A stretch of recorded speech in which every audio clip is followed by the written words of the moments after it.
Bonjour et bienvenue, mon nom est François Parlant et aujourd'hui je vous montre quelques bases pour créer un chatbot, c'est-à-dire un robot de messages. La première chose à faire, c'est de se connecter sur Louis AI. Louis, c'est un Language Understanding Bot et AI, ça veut dire Artificial Intelligence. La deuxième chose à faire, c'est de se connecter avec son compte Office et une fois que vous êtes là, nous allons pouvoir créer notre application. Alors, imaginons, je suis dans un magasin de vin et dans ma boutique, j'ai plein de messages qui m'arrivent par mail ou alors les gens me le demandent pour savoir 1. Qu'est-ce qu'il faut pour accompagner un certain plat, 2. À quel moment ma boutique est ouverte, 3. Si telle ou telle bouteille est en stock. Voilà les 3 actions que j'ai identifiées et qui vont nous servir à travailler notre bot. Donc, nouvelle application. Mon application, ça va être boutique de vin. Je vais choisir ici français comme étant la langue dans laquelle les gens vont s'adresser à moi et je vais cliquer sur créer. Alors, vous noterez que l'interface ici est en anglais. J'ai pas trop le choix, c'est soit anglais, soit chinois. On va rester en anglais pour l'instant.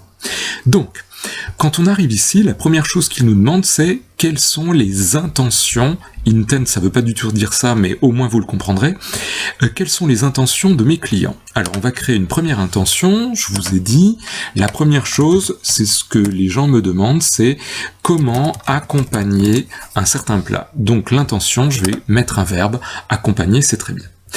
La deuxième chose que va me demander l'ordinateur, c'est-à-dire Louis, c'est quelles sont les phrases que me posent les gens habituellement. Alors, je fais un copier-coller, voilà une phrase, j'appuie sur Entrée, et ça ajoute cette utterance, c'est-à-dire cette manière de poser la question. Je vais en ajouter quelques autres. Voilà 3 manières de poser les questions. Je fais enregistrer, je retourne dans les intents et je continue. J'ajoute cette fois la question de l'ouverture. Ouvrir. Ok, je crée mes petites phrases. Voilà, j'ai essayé de varier. On a du lundi, du mardi, etc.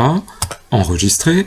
Je retourne sur les intents et cette fois, ce que je voudrais, c'est acheter, encore un verbe, et je crée mes petites phrases. Là encore, j'ai essayé de varier un petit peu les éléments de manière à ce que l'ordinateur s'y retrouve. J'enregistre. La deuxième chose que nous devons faire, c'est ajouter des entités, c'est-à-dire les différentes parties des questions. Par exemple, vous voyez bien que la première chose que l'on va avoir si on demande à accompagner, c'est on va accompagner quoi? Un certain plat. Si jamais je veux savoir si vous êtes ouvert, ça va être ouvert un certain jour, donc on va avoir le jour d'ouverture. Et enfin, si jamais je veux acheter une bouteille, on va avoir le millésime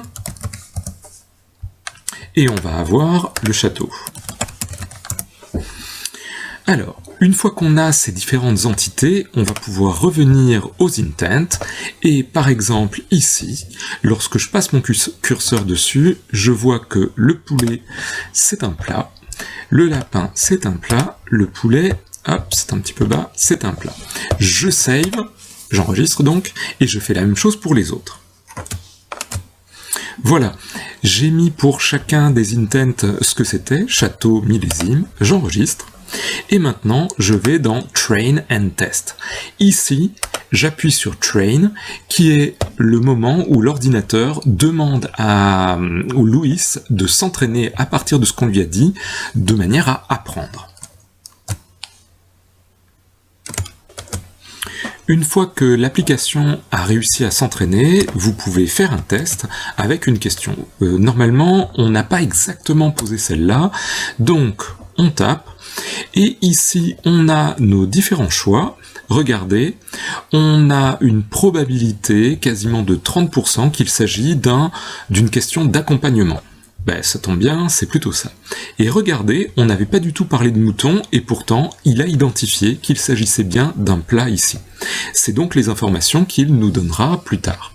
Si jamais on faisait une recherche, alors là, elle va être un petit peu plus facile, puisque je vais réutiliser un des châteaux qu'on avait mis, on va voir, il arrive à identifier dans une phrase qui n'est pourtant pas exactement celle qu'on avait, le château et le millésime.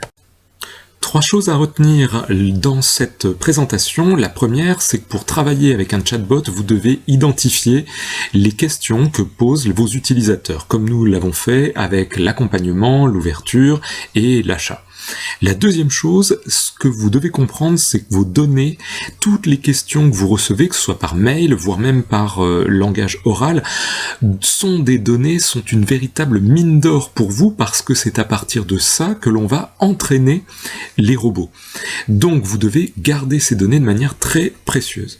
Ensuite, la troisième chose, c'est qu'il faut boire avec modération, et bien sûr essayer de prendre des bons vins. Et devinez quoi, c'était François Parlant en direct de Bordeaux. À très bientôt, au revoir.